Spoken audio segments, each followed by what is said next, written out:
위반 방송.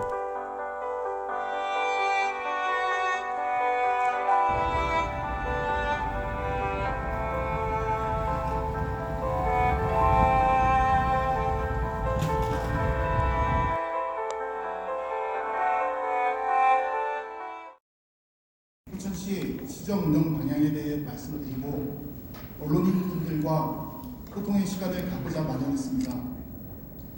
신년 기자회견 진행 순서는 국민은혜 시장님의 인사 말씀 그리고 프리젠테이션 질의응답 순서 진행하도록 하겠습니다.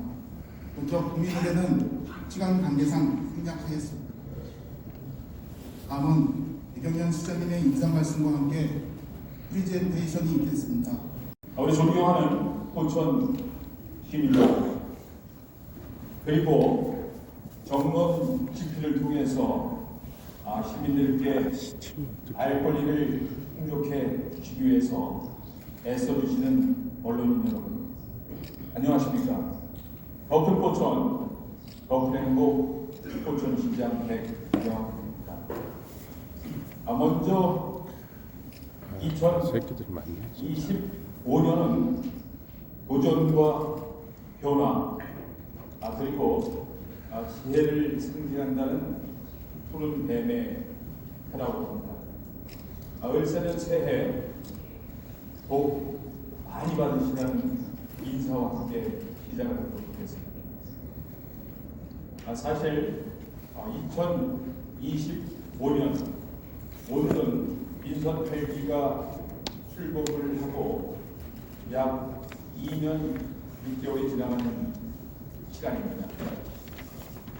그동안 우리 포천 시민 그리고 언론인 여러분들의 많은 관심과 성원 속에서 기정을 운영을 해오고 있습니다. 아마 혹자들은 이런 말씀을 하십니다. 임기 반환점을 돌았다는 말씀들 많이 하십니다. 그러나 저는 이렇게 생각합니다. 2025년 새해가 바로 제가 취임한 초기년과 똑같다는 생각을 하고 있습니다. 초심을 잃지 않고 높이를 갈아서 하늘을 만든다는 심정으로 변함없이 시민들 행복만을 위해서 먹먹 걸어가고 있습니다. 이러한 진정한 마음은 올 2025년도 변함없이 내년 2026년도 변함없이 시민만을 위한 행정을 해나가겠다는 각오의 말씀이기도 합니다.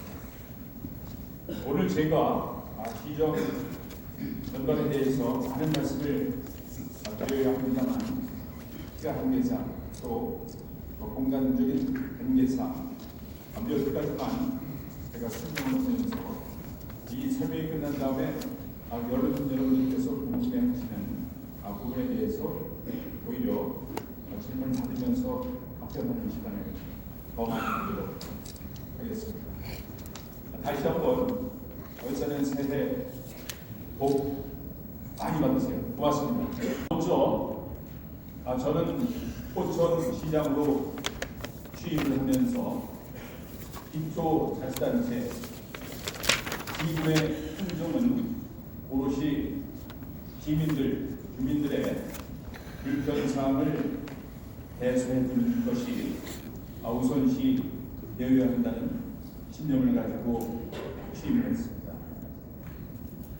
그 예로 우리 모두가 산업전선에서 하루 종일 일을 하고 퇴근을 했는데 주차할 데가 없어서 서로 집 주변을 빙빙 돌다가 서로 주차하기 위해서 다투는 모습, 이러한 모습으로 인해서 지역의 공동체는 훼손되는 모습을 많이 보았습니다.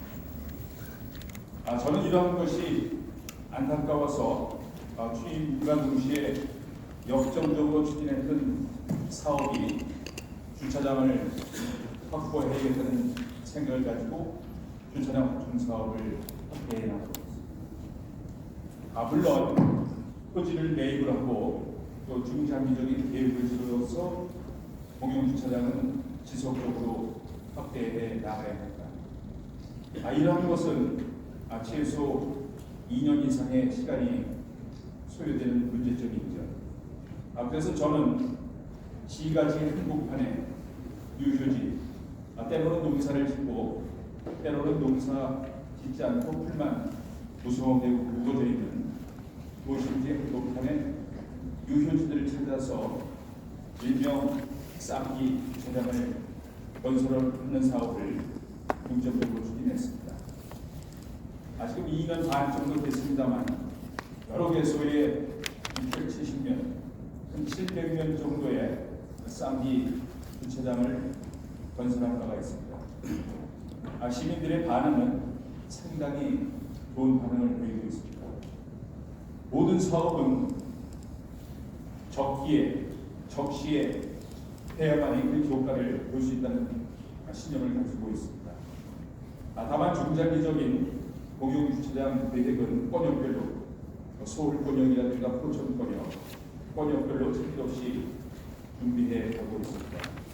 아울러서 도심 한복판 도로변에 무단으로 주차되어 있는 화물 자동차들 때문에 교통사고는 물론 또 안전에 대한 문제도 많이 발생하고 있는 것이 현실입니다. 그래서 저는 포천 서울 읍상소 주변에 대규모 토지를 매입을 해서 화물주차장 설거지도 만들어가고 있다는 말씀을 드립니다. 아울러 더욱더 안타깝게 생각하는 것은 우리 포천시는 도시와 농촌이 병존하는 도농통합형 시입니다. 이런 한계점 때문에 축사라든가 또 혹은 음식물 처리 이런 것에서 발생되는 악취가 생활의 질을 많이 떨어뜨리는 게 사실입니다. 사실 하루 이틀 또 길게 일주일 한 달간을 참으라고 말씀하시면 참아서 해결될 것은 참겠죠. 그러나 1년 365일 악취가 지속된다고 생각하면 정말 삶이 힘들어질 거라고 생각합니다. 그래서 저는 악취 잡는 시장이 되겠다고 공언을 하고 한 가지 사업을 시행해 있습니다. 이런 것을 과학적으로 또 체계적으로 데이터화하기 위해서 저희가 용역을 통해서 봄, 여름, 가을, 겨울에 악취가 많이 발생되는 곳을 중점적으로 미리 구축하는 상태입니다. 이제 그것을 우선적인 판단을 통해서 또 일시에 모든 것을 해결했기 때문에 우선적인 판단을 통해서 사업을 시행해 나갈 그런 계획이 있습니다. 이런 것이 상단 저감 시설을 통해서 악취를 저감시키는 장치, 또 돼지라든가 소 이런 부분에서 사료와 같이 먹여서 또 악취를 제거할 수 있는 방법 여러 가지 방안을 검토하면서 추진해 나가고 있다는 말씀을 드립니다. 다시 한번 저는 손톱 및 가시를 제거한다는 심정으로 주민들의 불편사항 해소를 최우선적으로 끊임없이 중량없이 추진해 나가겠다는 말씀을 드립니다. 생각하는 것은 제가 2022년 7월 1일 취임을 하고 한 20여일 지난 것으로 기억합니다. 성단 초등학교 학생들이 20여 명이 손편지를 직접 써서 제 기장실로 찾아왔습니다. 저는 놀랐습니다. 아이들이 직접 손편지를 써서 제 방에 찾아올 일이 무엇일까? 아이들의 말은 이런 내용이었습니다. 학교에 있는 놀이터가 노후돼서 놀이시설을 이용할 수가 없습니다. 기장님, 놀이터 좀 만들어 주십시오. 이런 말씀이었습니다. 저는 너무나 안타까웠습니다.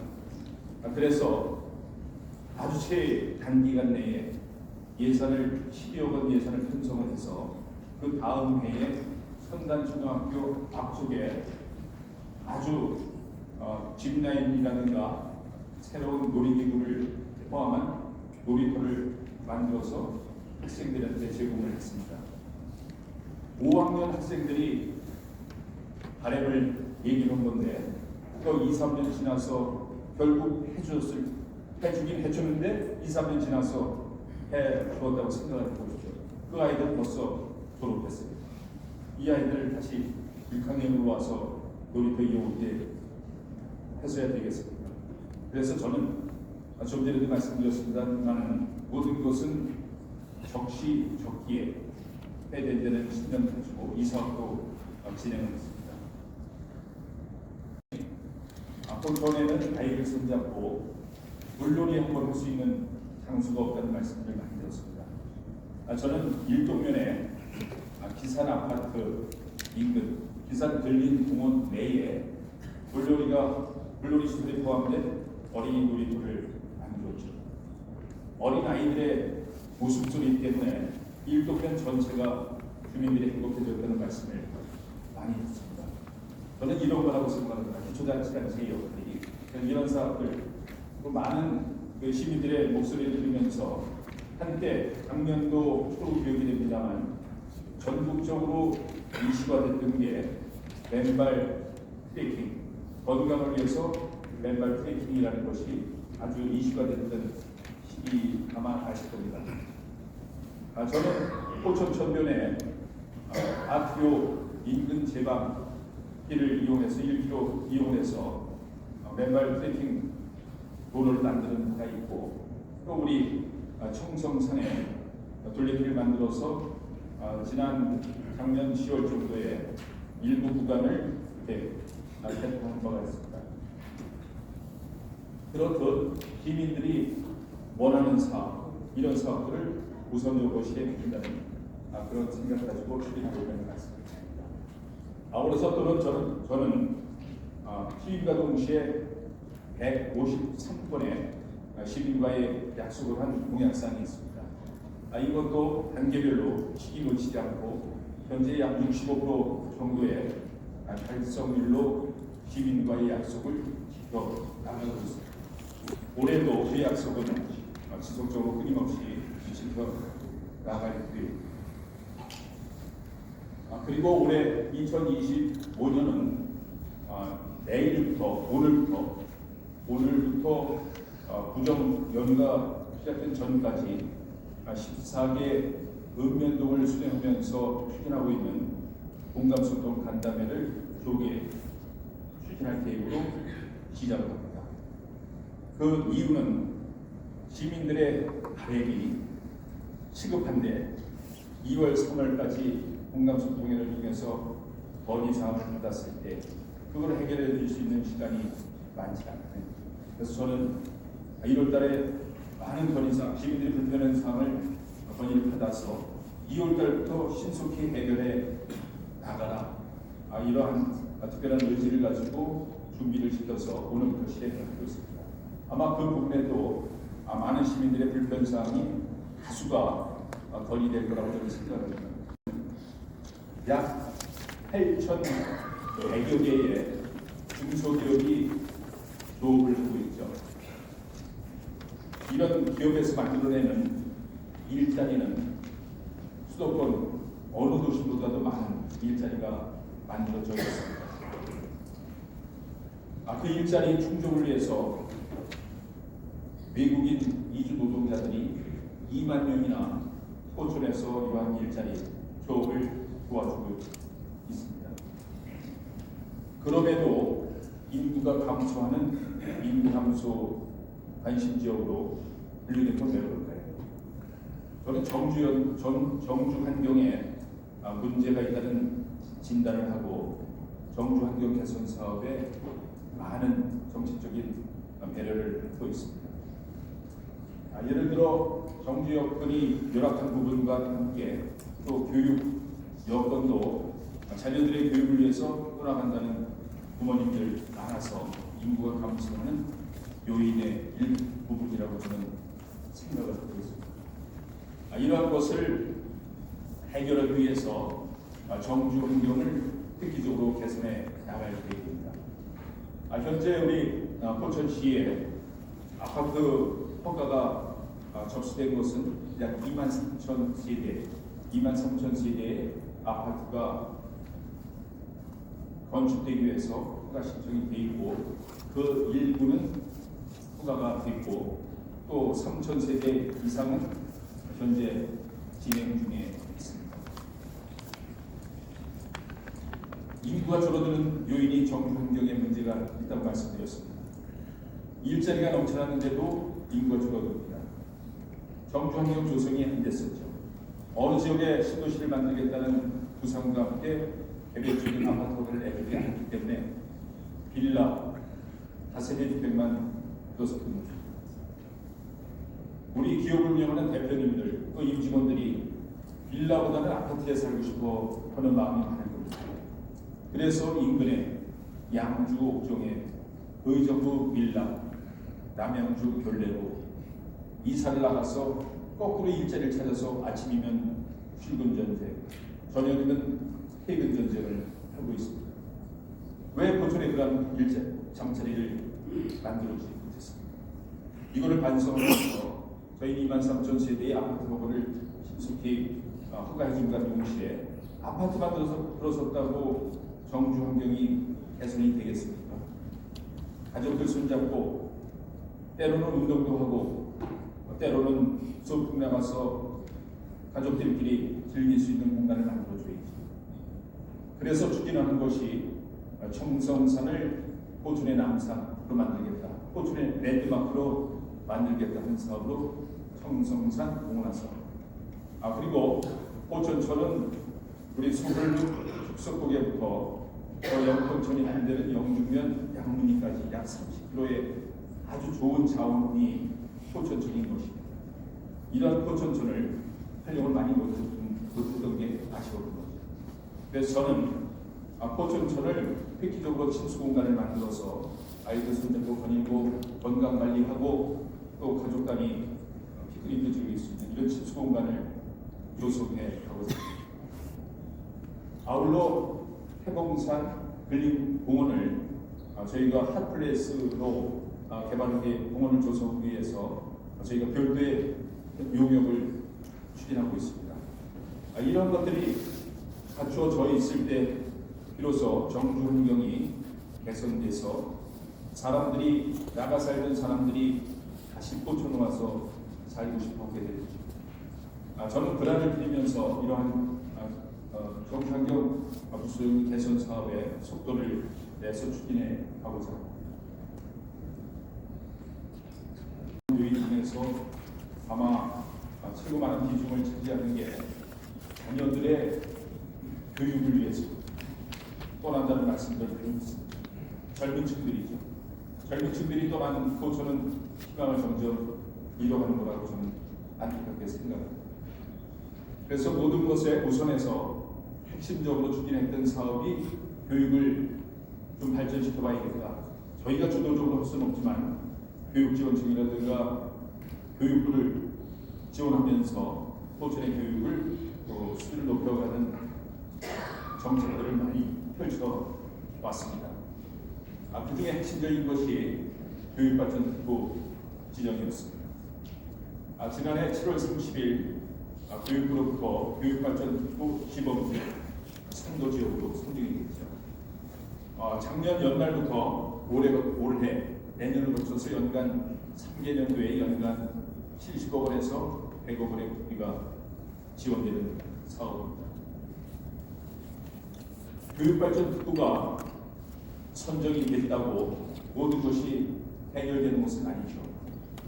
저는 그 교육발전특구 사업 중에서 아이들을 위한 부분, 부모가 새벽에 일 나가시는 분들, 또 밤늦게까지 일하시는 분들, 또 토요일 일요일도 없이 주말에 일하시는 분들, 아이 키우기 힘드시죠. 이러한 틈새를 저희 포천에서 24시간 365일을 우리 포천시가 책임지겠다는 각오로 아이를 키워갈 겁니다.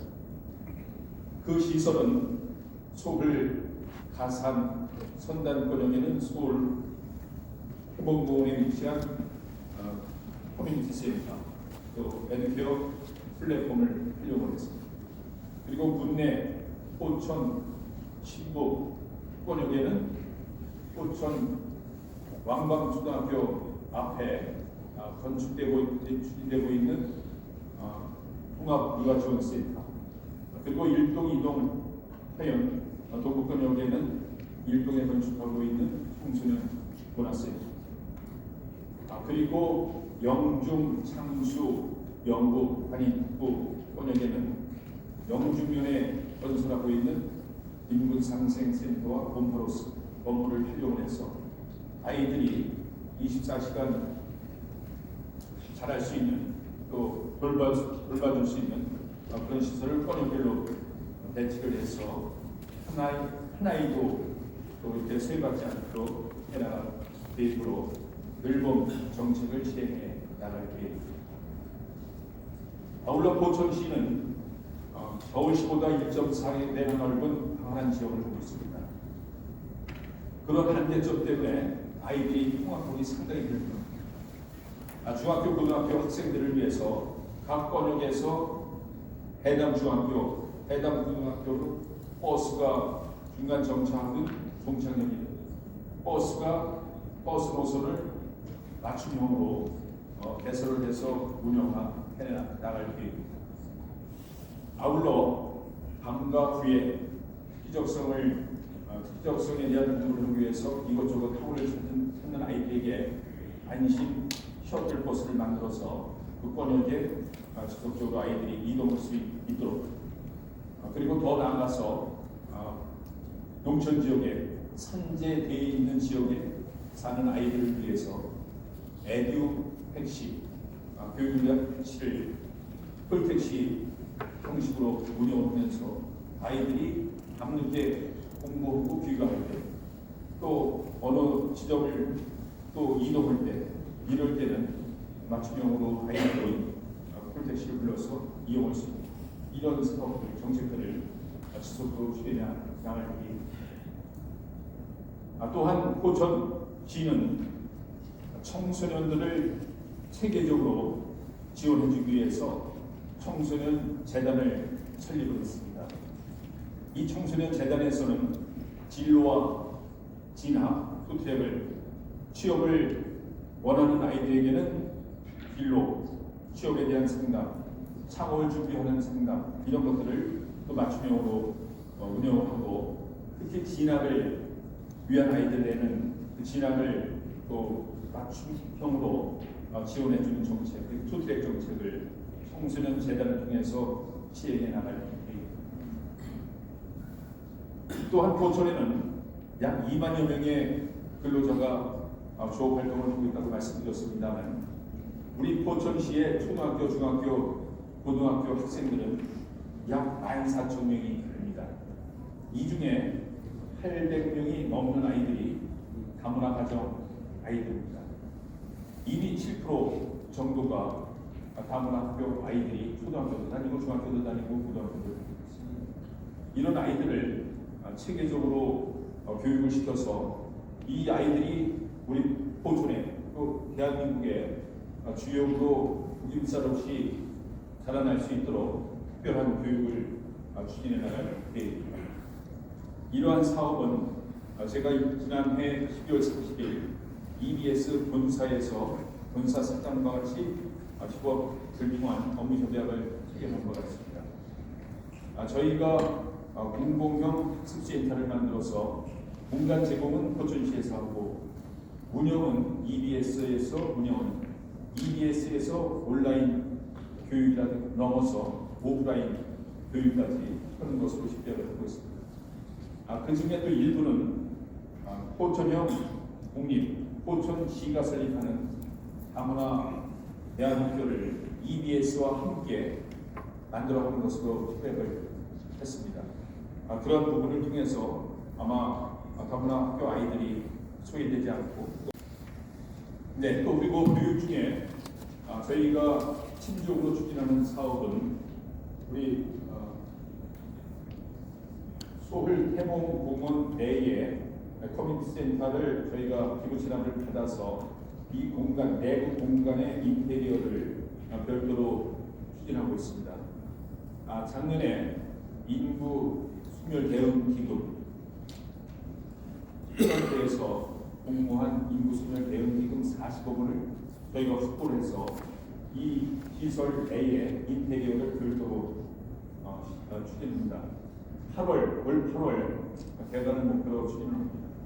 이 시설 B는 좀 전에 설명드렸던 아이들이 24시간 케어할 수 있는 365일 케어할 수 있는 그런 시설. 이런 아이들을 위해서 아이사랑 식당도 만들고 또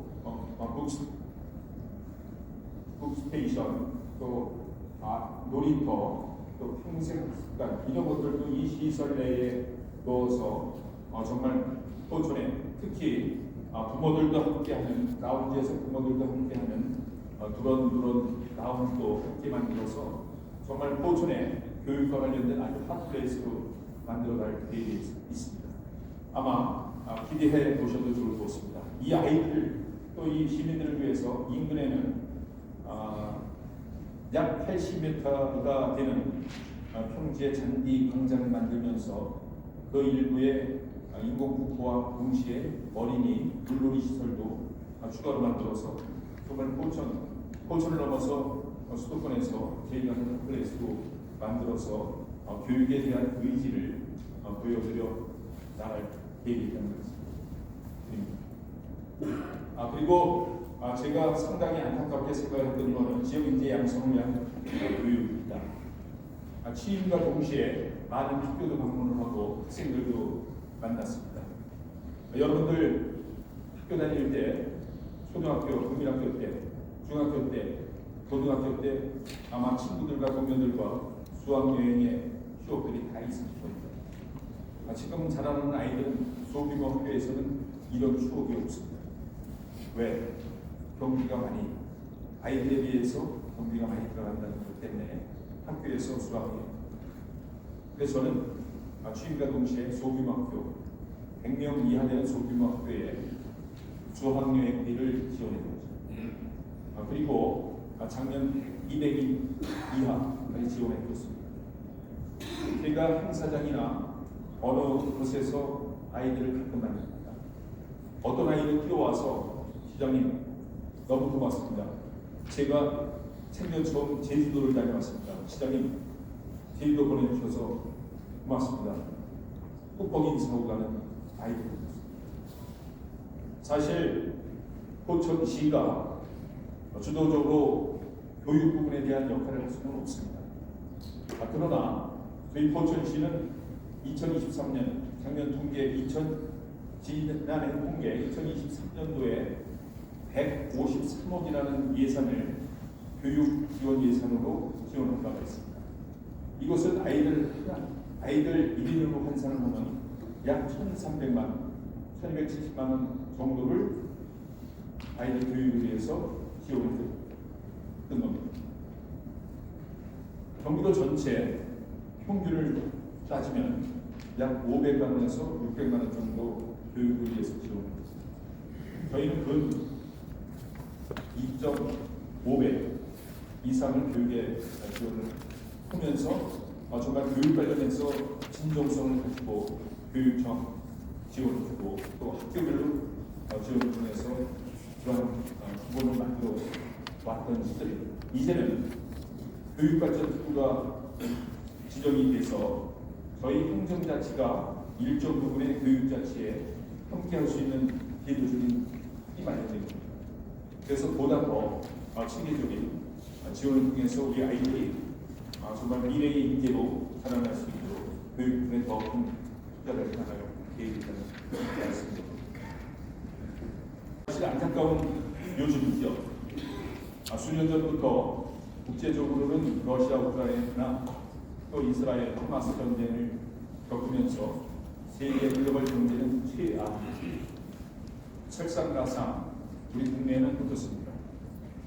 본문의 시대에 살고 있는데 저희가 큰 역할을 하면서 기업을 도와줄 수 있는 부분은 이야기입니다. 그렇습니다만 진정성을 가지고 지역의 기업들이 기업 활동을 할 수 있도록 많은 정책적인 배려를 하고 있습니다. 그 중에 일부가 약 30여 개 업체가 혜택을 받을 수 있겠습니다만 환경적으로 미약한 부분을 환경 개선을 통해서 근로자들이 또 그런데 좀 수준이 높아질 수 있는 부분, 특히 또 기숙사 같은 임차비를 제공해줌으로써 이 근로자들이 외부에서 출퇴근하지 않고 포천 지역에 정착을 하면서 소비할 것이 실질적인 포천 시민으로 살아갈 수 있게 이러한 사업을 지원해 가고 있습니다. 특히 기업 관련해서 저희가 작년 10월에 비즈니스 센터를 개관을 했습니다. 상봉회의소도 입주를 해 있고 또 특히 지난 12월 달에 코트라 기구인 코트라 덱스타가 우리 비즈니스 센터에 입주를 했습니다. 완성품을 만드는 업체도 많습니다. 포천에는 이 완성품을 만드는 업체의 수출을 획기적으로 도와주는 디지털 무역을 통해서 아주 획기적으로 도와주는 그런 기관입니다. 아마 포천의 기업들은 획기적인 데이터를 입어서 아마 기업이 성장하는 부분에서 많은 역할이 될 것으로 저는 기대하고 포트라와 함께 그런 곳에 지속적으로 함께해 나갈 계획이라는 말씀입니다. 또한 최악의 경제 상황입니다. 아마 올해 GDP 예상 1.8% 성장률을 예상하고 있는 아주 최악의 경기 상황인 거라고 저희를 보겠습니다.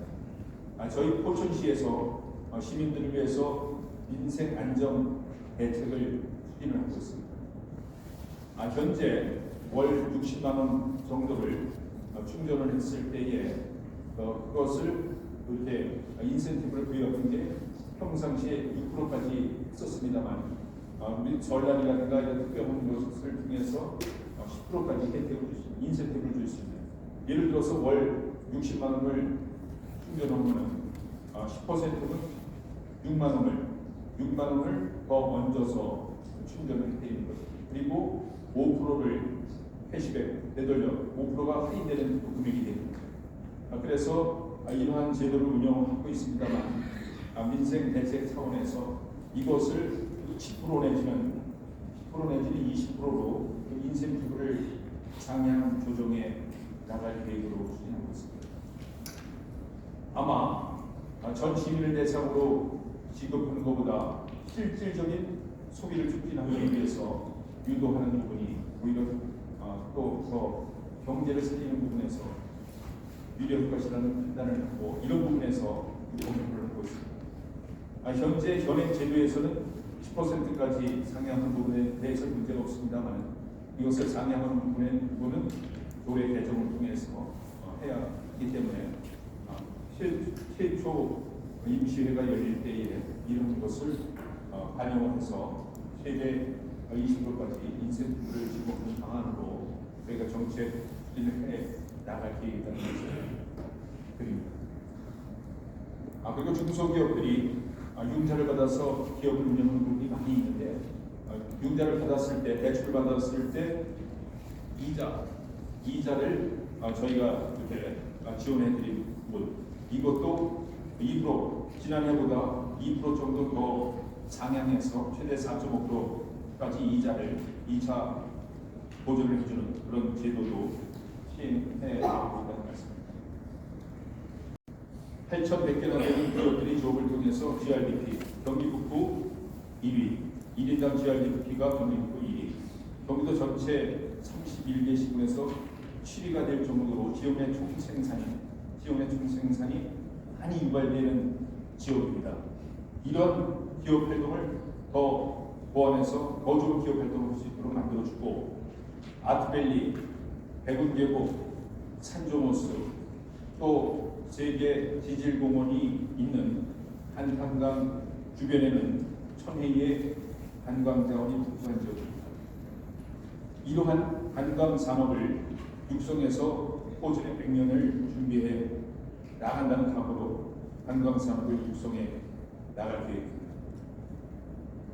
우리는 작년 9월 7일 아드페스타 축제 개막과 동시에 Y형 출렁다리 개통을 하면서 많은 시민들이 체감하는 부분이 있었을 겁니다. 아드페스타 기간 약 50일 기간 내에 약 30여만 명이 방문을 하면서 입장료 수입이 12억 원, 또 입장료 수입과는 별도로 그분들이 지역에서 경제 활동을 하고 간 그러한 경제적인 효과가 직접적으로는 약 130억 원의 경제적인 환부 효과가 있었다는 것을 분석을 합니다. 저희는 관광 산업에 대한 희망을 보았죠.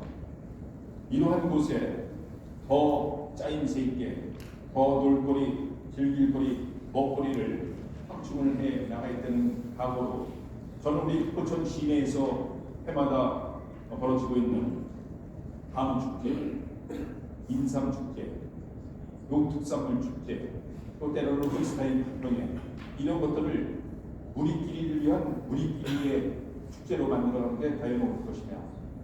30여만 명 이상이 다녀가는 앞으로는 100만 명, 1000만 명이 올 거라고 생각합니다.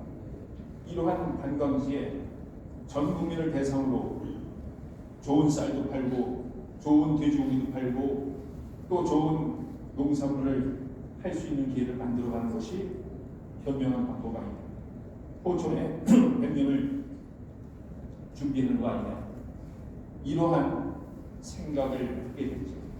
현재 TF팀이 구성이 돼서 한탄강 주변에 가을에 일시적으로 이루어졌던 축제를 봄과 가을, 더 나아가서 사계절 365일 농특산물을 팔 수 있는 그러한 장소로 저희는 발전시켜 나갈 그런 계획이 있습니다. 지금의 한계는 당연히 있죠. 집중되는 축제 기간에 많이 몰린 관광객들이 몰리는 한계점이 있죠. 이것을 개선하면서 보다 더 공정기까지, 야간까지, 주 야간, 사계절 관광지 한탕을 만들어갈 계획입니다. 야간 경관을 위해서 저희가 와이어 투명다리에 경관 조명을 설치하고 또 인근에 미디어 아트파크를 조성하기 위해서 전 국비를 포함해서 60억 원을 확보해 놓고 야간 경관 조명, 미디어 아트파크를 조성해 나가는 사업을 현재 발주 중에 있습니다. 그리고 와이어 투명다리의 한계를 벗어나기 위해서 짚라인을 설치하고 라이더 시설 이런 것들을 설치해서 직접 체험할 수 있는, 그래서 포천시는 모두 볼 수 있는 이러한 시설을 확충해 나가서 우리가 언제까지나 세금으로 시민들의 혈세를 관광지에 투입을 해야 됩니다. 이제는 수입도 창출을 해서 지속적인 관광지로 발전해 나가야 된다. 그것을 넘어서 포천의 어떤 성장 동력으로 우리가 키워나가야 된다 하는 의지를 가지고 주 야간 365일 4계절 관광지로 발전해 나가야 됩니다. 특히 우리 포천의 관광지 모두는 체류용이 아니되는 한계점이 또 있죠. 그래서 이 한탄강 인근에 관광지를 지정을 해서 상업시설은 물론 숙박시설도 함께 만들어가면서 포천시 전체가 숙박할 수 있는 체류용 관광지로 함께 만들어가는 그런 관광 정책도 추진해 나가고 있다는 것입니다.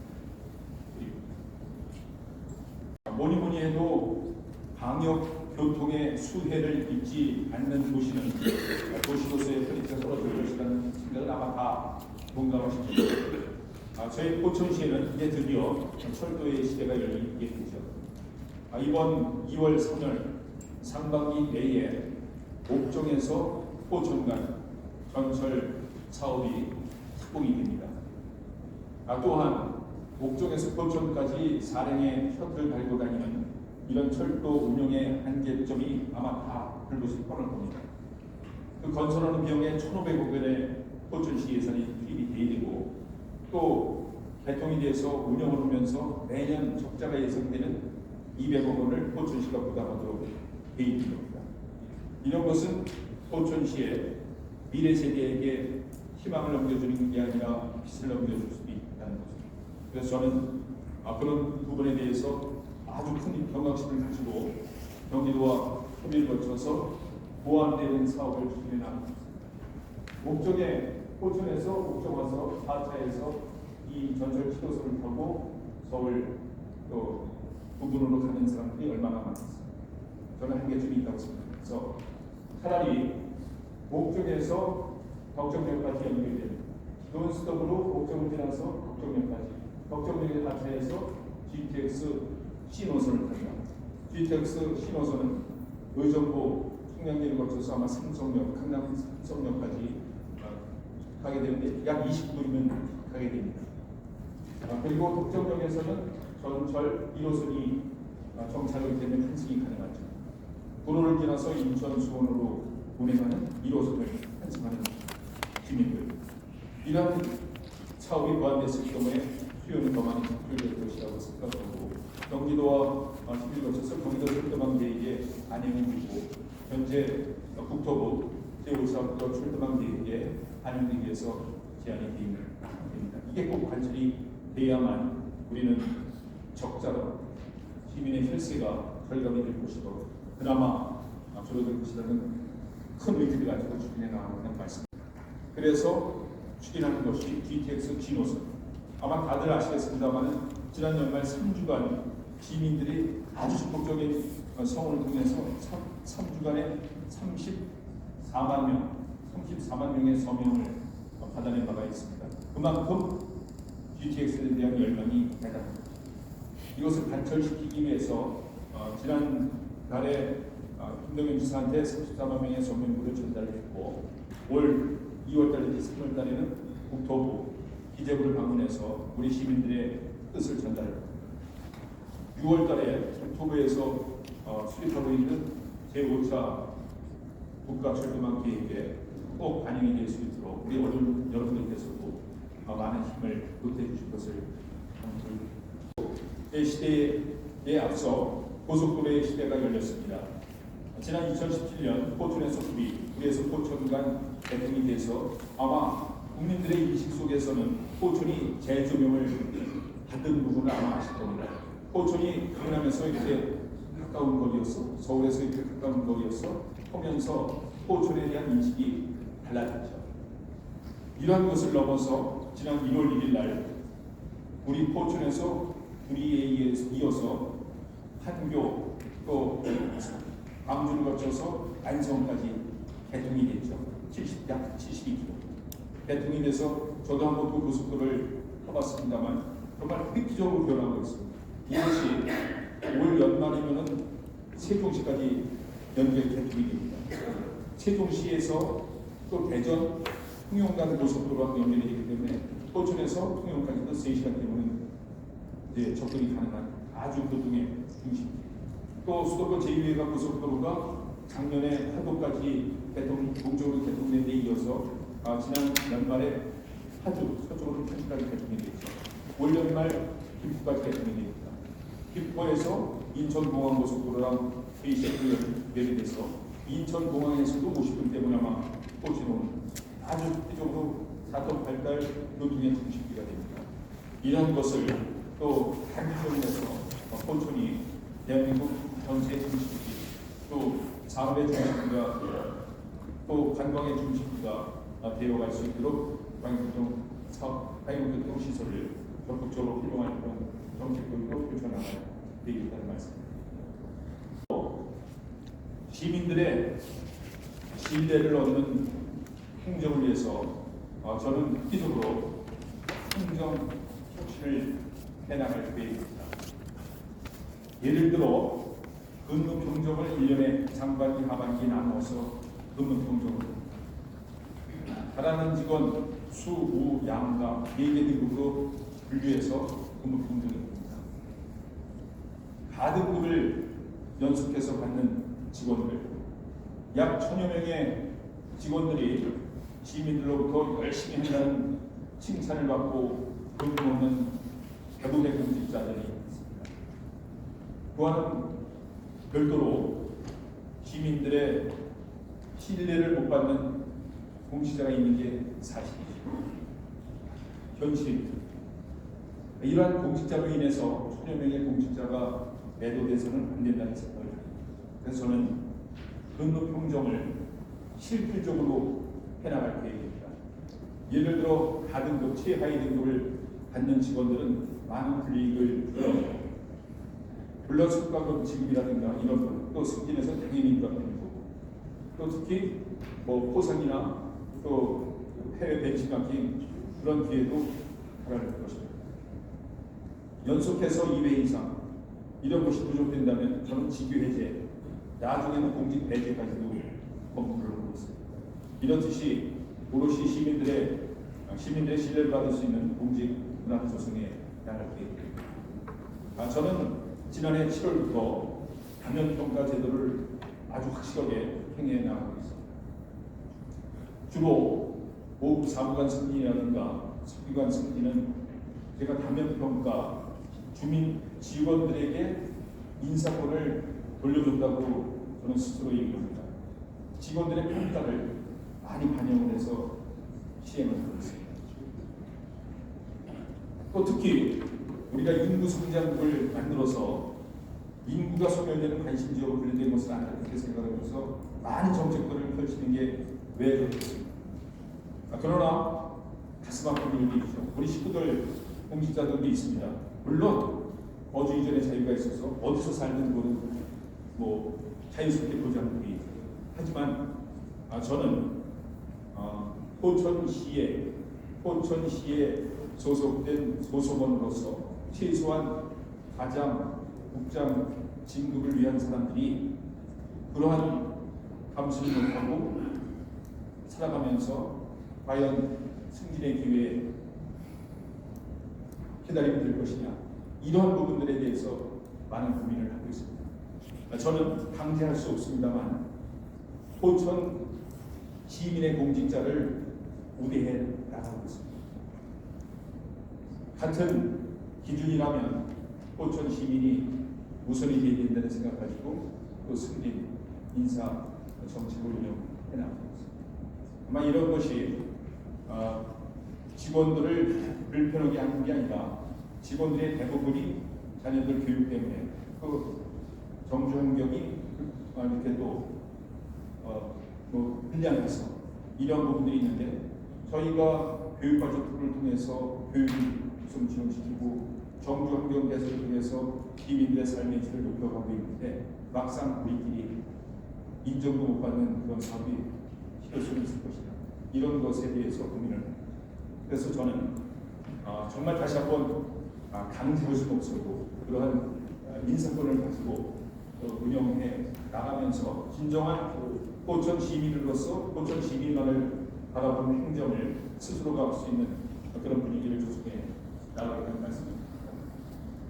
그 중에 일부가 우리 포천시부터 좀 달라지게 하기 위해서 제가 좀 변화된 정책을 말씀드리면, 사실 육아와 양육이 병존하는 힘든 세상에 살고 있습니다.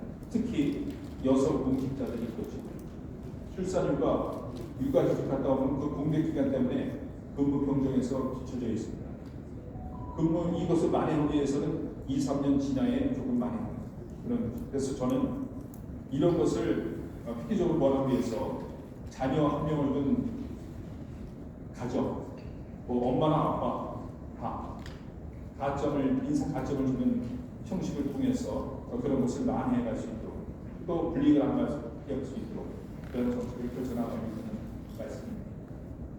그리고 육아휴직 복직할 때 그런 부분 때문에 업무 공백기 때문에 또 가정이라든가 복장이라든가 그런 걸 우려하면서 같이 근무하고 싶어하지 않는 부분도 있습니다. 그게 현실입니다.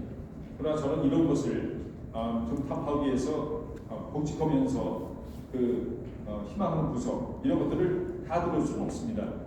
그렇지만 1, 2, 3지망을 내서 거기에서 가능한 그런 시기에 복직하는 것을 실천을 해 나가고 있고 앞으로도 더 그런 것을 보완해서 확실히 출산이라든가 육아 때문에 불이익받는 공직자들이 없게 만들어 나가겠다는 행정 혁신을 추진해 나갈 계획이라는 말씀입니다.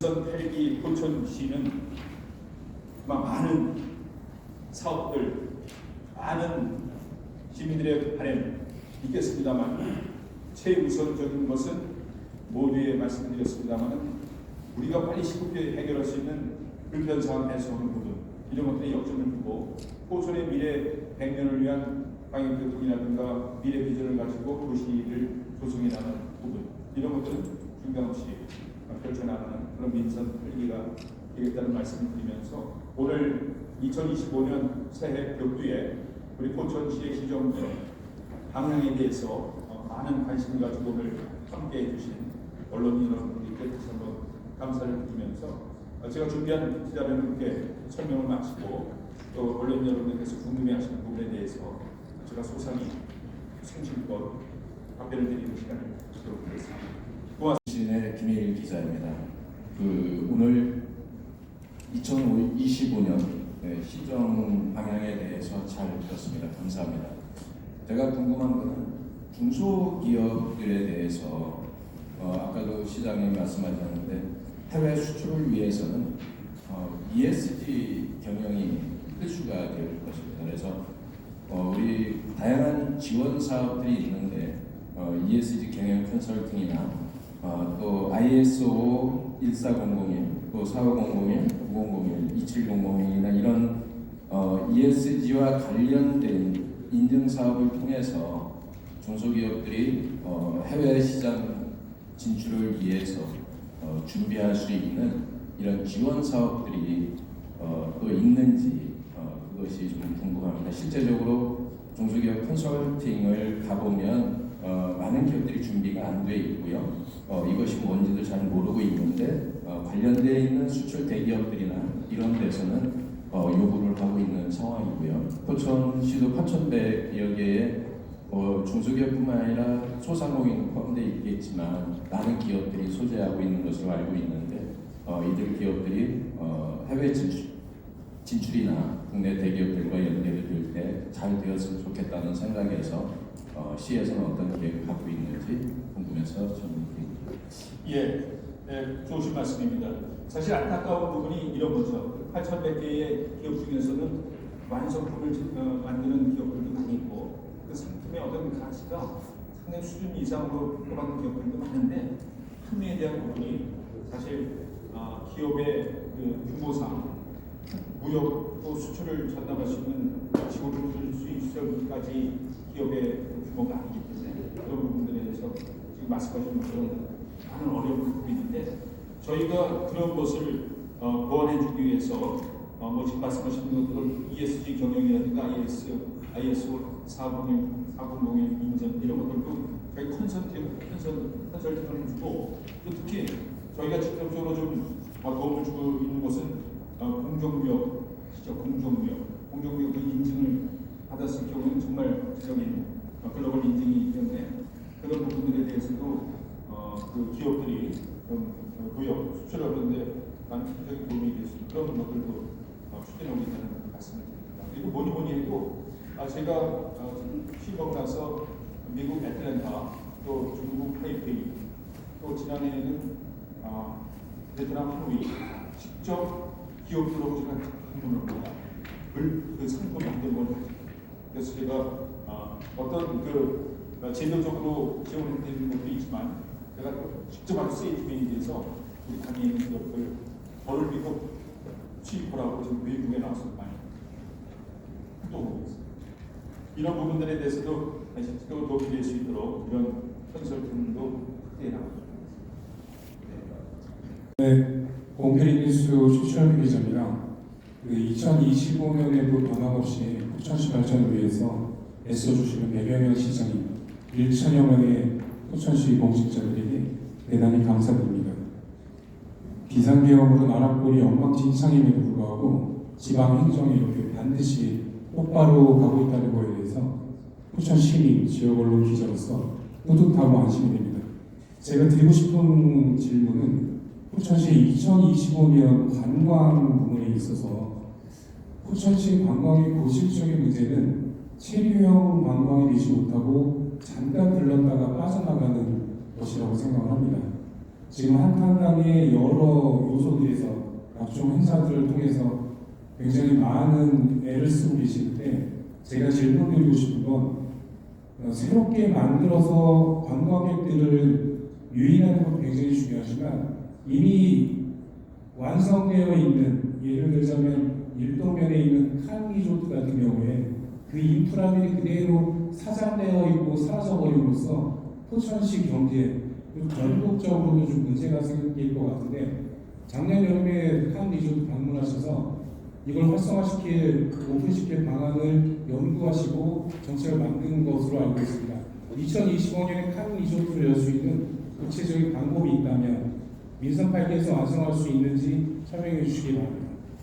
예, 아주 중요한 말씀을 보셨습니다. 저희 체류형 관광을 위해서 현재 산정호수 호텔 부지를 민간 투자 사업을 유치하기 위한 노력, 또 아니면 민간의 매각을 통해서 민간이 자율적으로 창의성을 가지고 숙박시설을 운영하는 방법, 또 특히 한탄강 주변에 관광지 10만 평 정도를 지정을 해서 한탄강 호수섬에 있는 건물을 못 짓기 때문에 그 인근의 관광지 지정을 통해서 숙박시설을 만들어놓은 것을 의도로 하고 있고, 또 특히 정말 안타까운 곳은 칸 리조트라든가 베어스타운처럼 기존에 있는 건물을 활용하기 참 좋은데 이런 것들을 못하는 게 아주 안타깝죠. 그래서 저는 취임과 동시에 그런 부분에서 많은 애를 쓰고 있는데 이게 사실 작년 연말까지만 해도 3일 회계법인이 이제 매각 주관사로 선정이 돼서 많은 노력을 하고 있어서 아마 4개 업체가 응찰을 한 것으로 알고 있는데 그게 또 어느 부분인지는 정확히 판단할 수 없습니다만 그게 좀 늦어지고 있고 또 다시 무산돼가는 그런 과정이 있다는 말도 들었는데 너무 안타까워요. 그래서 저희가 그 부분에 대해서는 뭐 저희가 주도적으로 어떻게 할 수는 없지만 이제 3일 회계법인이라는 신뢰성 있는 책임감 있는 기업이 매각 주관사로 설정이 돼 있기 때문에 머지않아 저희 반응은 임기 내에 꼭 해결하고 싶은 그런 부분에 있다는 말씀드리고 베어스타운도 저희가 김용태 국회의원과 함께 이랜드 모 회사를 베어스타운의 모 회사를 이렇게 접촉을 하면서 많이 하고 있다는 말씀. 아마 좋은 방향이 있도록 우리 언론들이 같이 포토뉴스 지푸른 기자입니다. 이번 본 예산에서 일부 삭감된 것이 그 사업 계획 부족인지 또는 소통 부족인지 시장님은 어떻게 생각하시는지 궁금하고요. 그다음에 이에 따라서 그 재정 안정화 기금 활용은 어떤 식으로 올해 하실 건지 궁금합니다. 네. 예, 저도 안타깝게 생각합니다. 그래서 제가 우리 한국공무원들 질타를 맡고 있습니다. 그리고 또 신년 시무실에서 의회에서 그런 말씀도 드린 바가 있습니다. 사실 설명이 부족해서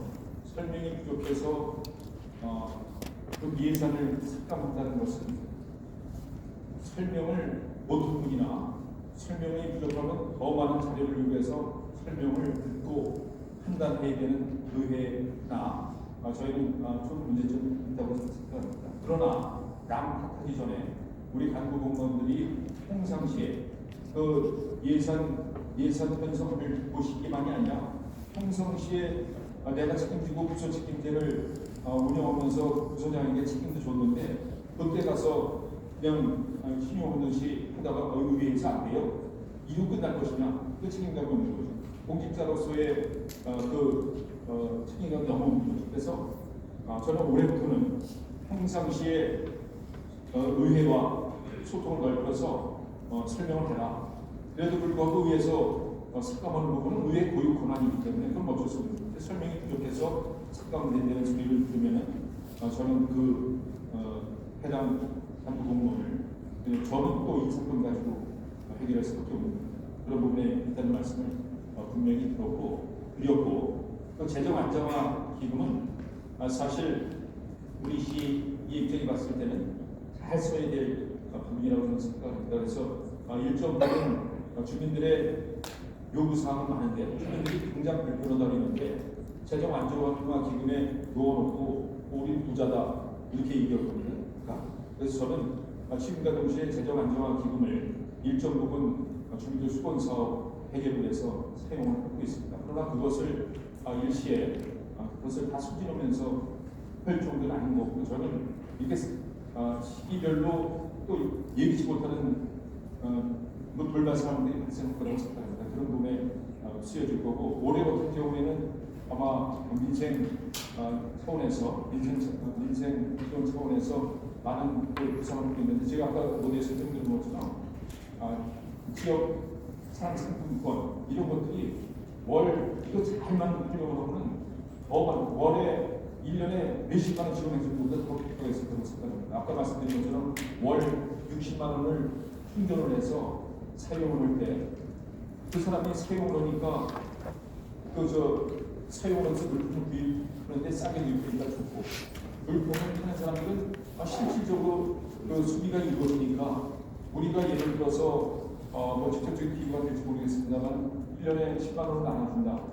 전국 시민에게 그 수비를 다 유도할 수는 없는 거죠. 그러나 이거는 100% 수비를 유도합니다. 다만 어르신 중에서 어르신들이 이런 것을 뭐 충전하고 이런 것을 자유롭지 못하게 하니까 그런 한계점은 있습니다만 저희가 오죽하면 어르신들 1년에 2별로 5만 원씩 1년에 20만 원 이상 또 더 많이 쓰시는 분들은 더 많이 충전을 해드리면서 교통카드 지급을 해드리지 않습니까? 그런 똑같은 겁니다. 소비를 실질적으로 소비하는 사람들에게 더 채워주자. 그래서 더 소비를 촉진하자. 지역 경제가 돌아가게 만들자. 이런 거죠. 그래서 그런 부분에 활용할 그런 계획이 있다. 예. 테러를 해를 들으신 분 감사합니다. 저는 행정혁신 요 부분이 눈에 띄는데 건국 편정이라든가 순수한 당내 정책 내용도 아주 구체적이고 그런데 이 제도가 강제성을 띠고 공감대를 형성하기 위해서는 그 기준이라든가 지침 이런 것보다는 아예 법제화해서 제도를 그 법원 조례를 제정한다거나 이렇게 하면 훨씬 더 효율적인 것 같은데 그 절차를 어떻게 생각하고 계시는지 설명 좀 부탁드리겠습니다. 아주 정확한 말씀이시죠. 정확한 말씀이 이게 저희가 전 공직자를 대상으로 할 수는 없지만 우리 포천시 운영은 인사규칙 운영을 제가 규칙을 정해서 운영을 하고 있습니다. 그래서 이건 당연히 인사규칙에 반영이 돼서 그렇게 병문화시켜서 추진하는 제도가. 마저도 오늘 9일째가 되면 새해에는 포천시가 진행하고자 하는 사업 모두가 잘 바라겠습니다. 제가 이제 궁금한 거는 오늘 이제 PPT를 쭉 보면서 좋은 내용이 많이 나왔고요. 이 중에서 이제 그 말씀 중에 이제 인구 감소 심지어 우려가 있지 않습니까? 이 관련해서 이제 시장님께서는 작년에 이제 그 인구 성장부인가요? 신청을 하셨고 굉장히 최선을 다해서 총력전을 펼치는 모습을 보이고 있습니다. 그 인구 정책 관련해서 포천시 간에 다른 차이가 있다면 포천시 간에 어떤 정책이 있다면 소개해 주실 수 있으신지 하고 또 이제 제가 관심이 가는 것 중에 포천시는 이제 초고령화 사회에 들어서 있습니다. 그러다 보니 이제 아까 뭐 8천여 개 기업이라고 하지만 실질적으로 거기 이제 노동자들 연령이 상당히 높은 걸로 알고 있습니다. 결국 이제 그 제조업을 기반이지만 그거를 끌고 가기 위해서는 이제 청년 이익 정책도 필요할 것 같은데 거기에 대해서도 저희 정책이 있으시면 한 말씀 부탁드리겠습니다. 예, 저희가 인구 성장국을 만들면서 정말 의지를 가지고 또 인구 감소되는 부분을 또 개선해 보기 위해서 많은 정책을 펴고 있습니다. 다행인 것은 작년도 상반기를 기준으로 해서 지금 이제 저점을 찍고 조금은 인구가 늘어나는 그런 추세에 있습니다. 이런 것을 더 어떤 보완을 통해서 인구가 좀 이렇게 줄어들지 않고 늘어나는 부분에 대한 정책을 제가 말씀드린 것처럼 우리 포천이라는 것이 작년 통계청에서 조사 발표에 한 바에 의하면 전국의 그 지역 활동 지수, 거주 인구 대비 지역에서 활동하는 지역 활동 지수를 조사해서 발표한 바에 의하면 포천은 123%예요. 전국 10단위에서 1위 생활 인구가 최고 많다는 거죠.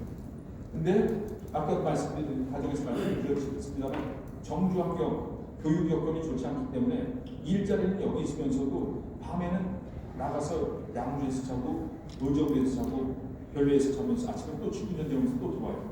그래서 경주 환경, 교육 이것만 잘 지원해서 육성해가면은 괜히 그 사람들이 왜 한두 시간을 길바닥에 구경하면서 경제 생활이 구려가면서 못하겠습니까? 그래서 최고의 핵심 정책은 포천에 있는 일자리가 있는 사람들은 포천에서 정착할 수 있도록 그런 제도 이거를 최고 핵심적으로 추진해 가고 있고 말씀하신 것처럼 100여 개의 기업은 청년들이 선호하는 일자리는 넘쳐나는데 청년들이 선호하는 일자리가 부족해요. 그래서 기획을 하는 게 드론이라든가 바이오 헬스케어 사업, 첨단 산업을 통해서 청년들이 선호하는 일자리를 우리 후계단에 떠난 자리 인근에 첨단 산업 복합단지를 만들어서 유도를 하고 그것을 또 이렇게 실현시켜주는 좋은 조건으로 포천에서 태어난 아이들이 포천에서 교육받아서 그 좋은 기업에 들어갈 수 있도록 교육을 통해서 뒷받침해주는 그런 정책을 추진합니다. 고성철 기자입니다. 시장님, 저는 건의사항을 한 가지만 하겠습니다. 작년 여름에 신고가 된 사건이 있었습니다. 폐수가 개천을 전체 오염시켜서 환경과에서 차량 탱크를 이용해서 밤새껏 퍼내고 고생을 하셨는데요. 그 처리 결과를 안 알려줘서 거기 쪽에 있는 주민들이 저것을 고발 조치 안 했지 않느냐, 저 업체를 그런 불신을 낳고 있습니다. 그래서 그걸 신고를 받고 열심히 하셨으면 통보를 해줬으면 감사하겠습니다.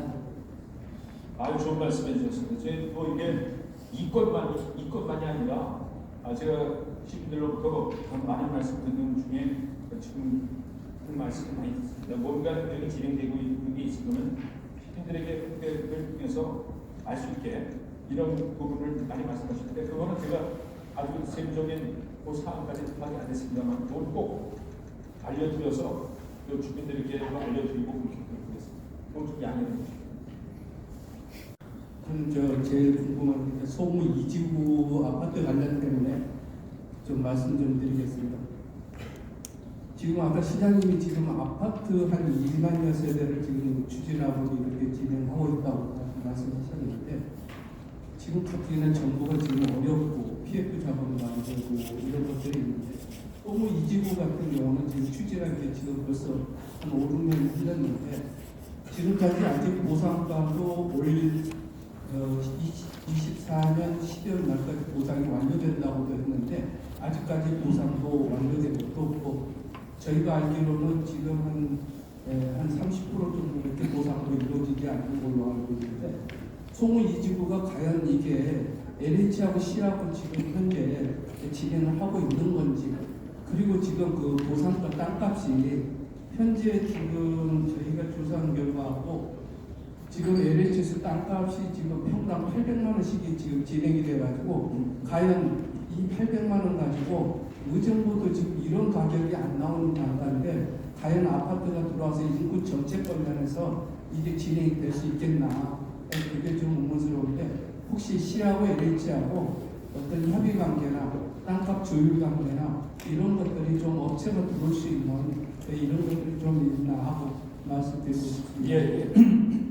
소무 2지구는 LH 공사에서 추진하고 있는데 현재 보상이 거의 다 진행되고 있고 지자문 보상이 진행되고 있는데 그 화학 공장 분야가 아주 저희가 애를 먹었던 중고 자동차 단지는 다 해결이 됐고 농협 주유소에 있는 그 인근에 화학 공장이 하나 있는데 그게 좀 어렵다는 말씀을 하는데 올해 다 해결을 하고 올 연말에 착공을 합니다. 엊그저께 그 담당 본부장이 와서 저한테 보고를 했는데 올 연말에 착공을 해서 준공은 좀 늦어질 것 같아요. 상황이니까 2030년까지 단지 개발을 다 하는 순서로 하고 이제 그렇게 하면서 건축이 됩니다.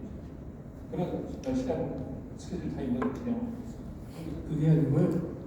땅값이 지금 아니 예전에서 그거는 또 여기 다 그런 부분이 있으니까 별도로 좀 안내해드리는 거죠. 아니 사업에 대해서. 아무튼 시간 다 했으면 좋겠습니다만 또 기다리시는 분들이 있고 이렇게 양해해 주시고 앞으로 한번 또 짧게 저기 마이크 네, 질문. 사업 변경에 대해서 별도로 네, 경제TV 양상현 기자입니다. 질문 받아주셔서 감사드립니다. 네.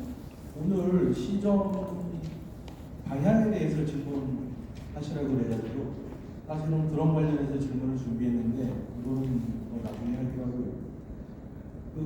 오늘 몇 번이나 시장님이 강조를 하셨는데 적시적기에 사업을 꼭 시행해야 된다.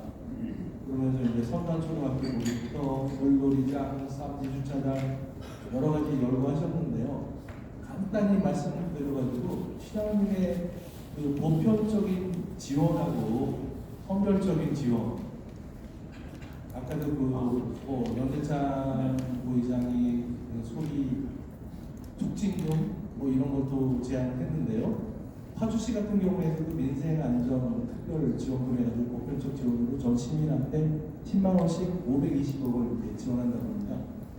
그리고 이제 바로 코앞에 있지 않습니까? 설이 부천시의회 임시회가 언제 열려가지고 이게 통과될지 모르겠지만 시장님께서는 간단히 말씀드려가지고 시정 방향으로 보편적 지원은 전혀 염두에 두고 계시지 않은 것 같아요. 네. 선별적 지원을 하시는 게 시장님의 개인 철학입니까? 아니면 포천시의 시정 철학입니까? 이상입니다. 예. 저희가 코로나 팬데믹을 겪으면서 아마 그런 부분에 재난지원금에 대한 부분이 많이 실행이 됐습니다. 근데 저는 저의 소신은 그렇습니다. 아마 그때 당시에 우리 포천에서 몇 회에 걸쳐서 재난지원금이 지급된 게 한 1,000억은 될 것 같은데 1,000억이라는 예산이 아마 이게 이제 다 문제는 있습니다. 그 당시에는 필요했었죠. 근데 흘러가면 한 달만 지나도 그거를 어떻게 썼나 하는 생각도 들 거라는 판단하는 거예요. 그래서 오히려 우리가 직접적으로 부자동들도 아닌데 그래서는 차라리 시민들이 아주 불편한 인근의 주차장을 더 조성을 해주고 또 학교 미래 아이들이 공부할 수 있는 비용에 더 좀 투자해주고 이러는 게 효과적일 것이냐, 불특정 다수인들 전 시민을 대상으로 얼마를 일률적으로 지급해서 거기서는 수비를 하는지 안 하는지 모르고 그게 얼마만큼 효과가 있는지 모르는데 그렇게 하는 게 옳은 것이냐 그런 부분에 대해서는 논란이 많죠. 그러면 저는 시를 경영함에 있어서 또 어떤 재정적인 여건 또 그 정책의 실효성 이런 것들을 따져봤을 때 그런 것보다는 장기적인 투자를 통해서 지속적으로 포천 시민이 편해지는 행복해지는 그런 사업이 우선이 돼야 된다는 소식입니다.